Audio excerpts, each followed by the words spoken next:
I didn't cry when my parents ruined my college graduation. I didn't cry when they destroyed my first promotion or embarrassed me at my engagement party. But when my mother smiled at me on my wedding day and whispered, "Let's see if this marriage survives us," I realized something horrifying. They hadn't been accidentally ruining my life for 13 years, they had been doing it on purpose. My name is Ava.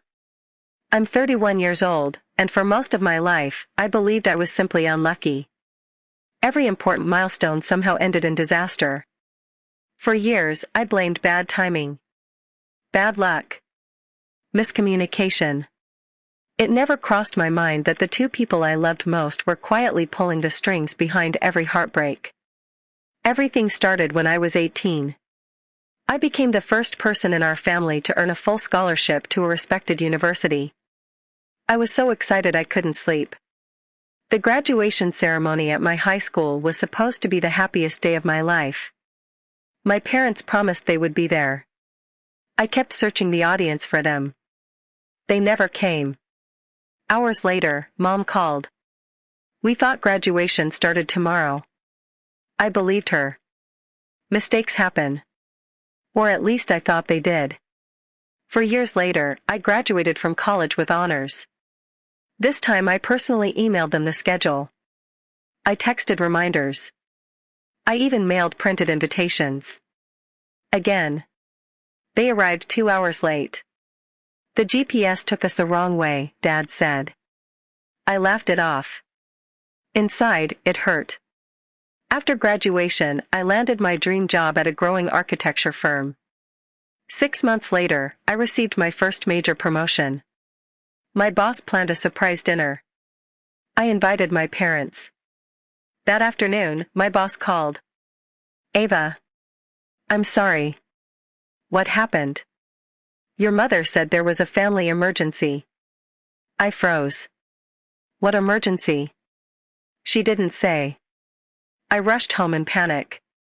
Everyone was sitting peacefully watching television. There wasn't an emergency? Mom looked confused. "What are you talking about?" When I explained, she shrugged. "Oh. I forgot you had some work thing tonight." Some work thing. It was the biggest achievement of my career. Again. I convinced myself it was just another misunderstanding. Then I met Daniel. He was patient. Kind. Funny. For the first time, someone noticed how often my parents disappointed me. "They always seem to have an excuse," he quietly said one evening. I defended them immediately. "They're forgetful. They don't mean it." He nodded politely. But I could tell he didn't believe it. When we got engaged, I hoped things would finally change. Instead, they became worse. Mom insisted on helping plan the engagement party. The day before the event, she accidentally canceled the restaurant reservation. We had to move everything to a small cafe. She cried. I feel terrible. Everyone comforted her. Nobody noticed I was the one apologizing to 50 guests. 3 months later, Dad volunteered to pick up Daniel's parents from the airport. He forgot. They waited almost 3 hours. Dad claimed his phone died. Again. Everyone forgave him. I did too. Because that's what daughters are supposed to do. Right? 6 months before our wedding, my maid of honor, Lily, asked me a strange question. "Can I tell you something without upsetting you?" I smiled. "Always." She hesitated. "I don't think your parents are unlucky." I frowned. "What do you mean?" "They're always perfectly organized. Unless it's about you." Her words stayed with me. 4 weeks. Then something happened that I couldn't ignore. My wedding dress fitting was mysteriously canceled. The boutique insisted someone claiming to be my mother had called. Mom denied everything. I believed her. Until the boutique emailed the phone recording. It was unmistakably her voice. When I confronted her, she laughed nervously. I must have been confused. Confused. Again. For the first time. I didn't believe her. Without telling anyone, Lily and I started paying attention. Really paying attention. Every canceled appointment. Every missing reservation.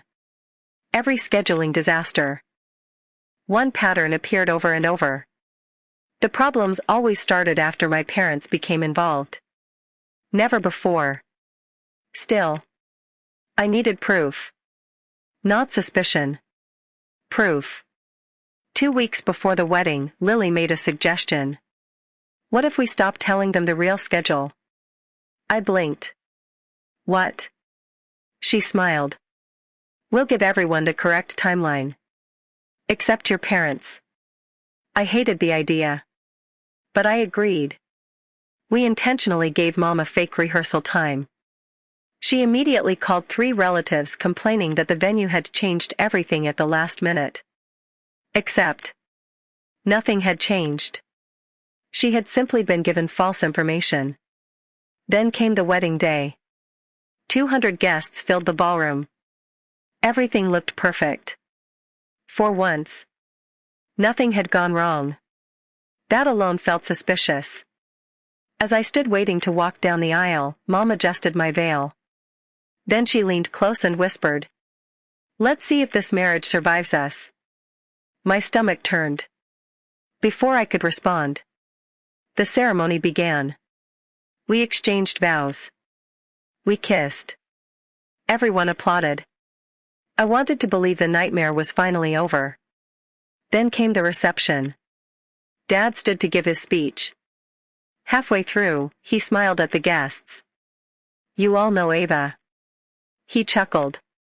"Nothing in her life has ever gone according to plan." People laughed politely. He continued listing ruined graduations. Canceled celebrations. Failed events. As though they were funny family stories. I looked across the room. Lily quietly nodded. It was time. I stood. Actually. My voice echoed through the ballroom. I'd like to finish that story.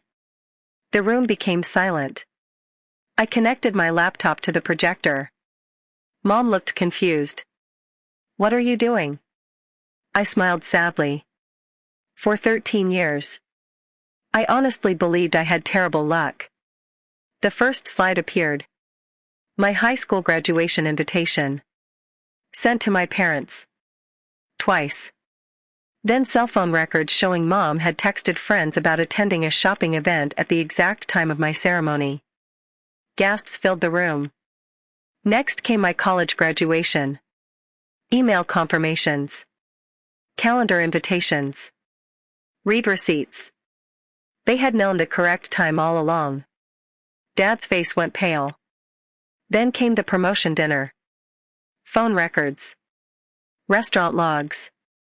The voicemail my mother had left pretending there was a family emergency. People stopped smiling. But the biggest twist came next. Lily walked onto the stage carrying a binder. I'd been documenting everything for months. Inside were recordings. Vendor emails. Voice messages. Every fake cancellation. Every false phone call. Every accident. Each one traced back to my parents. The room became painfully quiet. Mom suddenly stood. "This is ridiculous. It's all misunderstandings." Then Lily played one final recording. It had been captured accidentally by the bridal boutique after Mom forgot to hang up. My mother's voice laughed. "If everything goes perfectly, Ava will think she's better than everyone." Dad answered. "So we keep her humble." Silence. Complete silence. I couldn't even breathe. For 13 years. It hadn't been forgetfulness. It hadn't been bad luck. It had been deliberate. They believed ruining my happiest moments would stop me from becoming too confident. My father slowly sat down. He couldn't even look at me. Mom burst into tears. "I was protecting you." I shook my head. "No. You were protecting your need for control." Then something unexpected happened. My grandmother slowly stood. She was 81. Tiny. Soft-spoken. She rarely interrupted anyone. Until that moment. She looked directly at my parents. I knew. Everyone turned toward her. Tears filled her eyes. I noticed years ago. She looked at me. I should have spoken sooner. Then she faced my parents. You didn't raise a humble daughter. You raised a woman who questioned her own worth. Nobody moved. Nobody defended them. Not even my younger brother. Guests quietly walked over to hug me. Daniel held my hand the entire time. He whispered, "I'm so sorry." I finally understood why he'd always sensed something was wrong. After the wedding, my parents tried calling every day. I didn't answer. Months later, they asked for family therapy. I agreed. Not because I owed them forgiveness. Because I deserved answers. During therapy, Mom finally admitted the truth. She'd grown up with parents who believed celebrating children made them arrogant. Without realizing it, she repeated the same pattern. Dad confessed he'd known for years but stayed silent because confronting Mom always led to explosive arguments. His silence had become permission. Healing took time. Real accountability took even longer. Today, Danielle and I are expecting our first child. We've already made one promise to each other. Every achievement. Every drawing. Every birthday. Every tiny victory. Will be celebrated. Because confidence isn't created by humiliation. It's created by love. Sometimes people ask what happened after 200 wedding guests learned the truth about my parents. They expected revenge. Public humiliation. Family revenge. But the greatest karma had already happened. For 13 years, my parents believed they were keeping me small. Instead, they unknowingly taught me how to recognize the difference between control and love. And on the one day they planned to steal my happiness again. The truth became the only wedding gift I would remember for the rest of my life.